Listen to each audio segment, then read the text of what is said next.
Kolesterol. Apa yang teman-teman pikirkan pertama kali mendengar kolesterol? Serangan jantung, stroke, kebas-kebas atau hal lain? Atau makan gorengan, minyak-minyak, santan, rendang? Faktanya, 70% kolesterol itu diproduksi oleh tubuh kita sendiri. Hanya 30% yang disebabkan oleh makanan.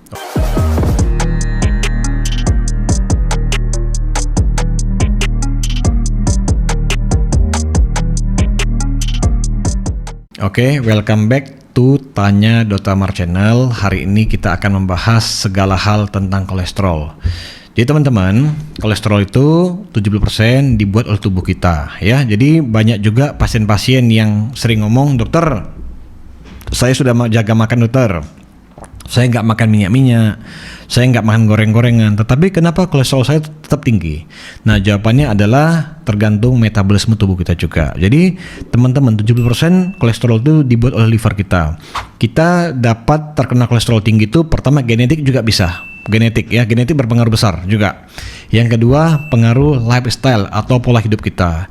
Seperti orang-orang yang sering begadang, kurang tidur, stres tinggi, diabetes, dan kegemukan, hal tersebut dapat memicu terjadinya kolesterol tinggi. Yang kedua adalah makanan ya. Teman-teman hindari atau kurangi makan makanan seperti daging merah, jeruan, goreng-gorengan, minyak-minyak yang berlebih, itu dikurangi ya. Nah, teman-teman, kolesterol sendiri ada banyak macam, tapi yang kita bahas 3 ya. Yang pertama itu adalah LDL. LDL itu adalah kolesterol jahat.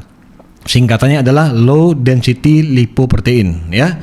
Nah, jadi kolesterol LDL ini kalau di pipa air, pembuluh darah itu seperti pipa air, mirip ya.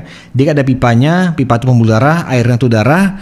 Kolesterol LDL itu adalah sampahnya. Jadi semakin banyak sampah di pipa air, maka gampang terjadi sumbatan. Nah, LDL itu seperti itu. Jadi LDL ini adalah kolesterol yang paling dihindari, yang paling dijaga agar tidak tinggi. Yang kedua, kolesterol satu lagi kebalikannya adalah HDL. HDL adalah high density lipoprotein, adalah kolesterol baik. Nah, kolesterol baik ini sama seperti tadi saya bilang tadi, pipa air tadi ada sampahnya. Nah, HDL ini adalah pembersihnya. Jadi kalau di masyarakat, di tempat kita biasa, itu adalah pengasuh oranye atau pembersih selokan ya. Nah, jadi semakin tinggi HDL, maka pembuluh darah kita semakin bagus. HDL ini bisa dia meningkat, bisa dia tinggi kalau kita sering olahraga. Yang kedua, kita sering makan lemak-lemak baik, contohnya seperti ikan dan juga seperti buah-buahan seperti alpukat, kacang-kacangan juga bisa. Nah, terus kolesterol yang satu lagi yang tidak kalah penting adalah trigliserida. Trigliserida sendiri adalah kolesterol yang berhubungan dengan makanan, bukan hanya lemak, tetapi trigliserida juga berhubungan dengan konsumsi karbohidrat terlalu berlebihan. Contohnya, kita sering makan nasi yang tambu-tambu ya, tambah-tambah nasinya, banyak makan roti, banyak makan cake, banyak makan kue. Nah, kelebihan kalori tadi akan diubah oleh tubuh menjadi trigliserida. Trigliserida juga bisa membuat terjadinya penyempitan jantung dan juga stroke. Nah, teman-teman, minyak ini ada dua jenis ya, minyak jenuh dan minyak tidak jenuh. Yang minyak jenuh tuh minyak yang tidak boleh dikonsumsi dengan banyak. Contohnya apa? Kalau minyak kelapa sawit, palm oil ya.